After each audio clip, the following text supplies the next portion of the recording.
Урсай токмачлары солдатларга, районыбызда махсус хәрби операциядә катнашучыларга ярдәм оештыру дәвам итә. Бу көннәрдә Урсайда ханым туташларның бергә җыелышып, токмач кисү өмәсе ясаулары хакында ветераннар советы рәисе Розилә ханым Зариповадан яңа хәбәрләр алдык. Иҗат берләштерә. 17 июль бердәм фольклор көне, Россиядә истәлекле һәм яңа дата.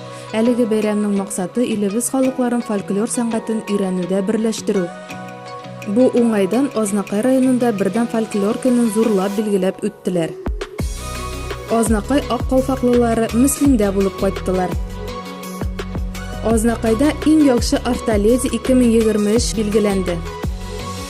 Милли бәйрәмебез Сабан туе ярышларында катнашып, җиңүчеләр турында матбугатта, радио, телевидениедә, интернетта сөйләүче һәм язучы журналистлар инде икенче ел рәттән үзләре дә Сабан туе көләмендә җитезлектә, егәрлектә көч сынашты.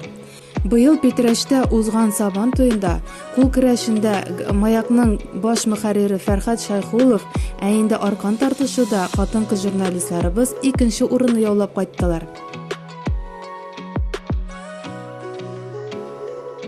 Ике егетебез дөнья чемпионы булды.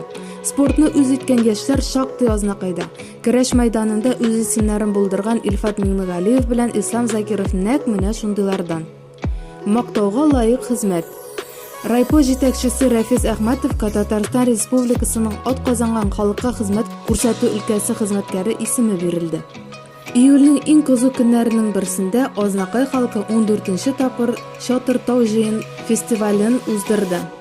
Ә инде Мамадыш районы Җири авылында көрәшчеләрнең Петров бәйрәме узды.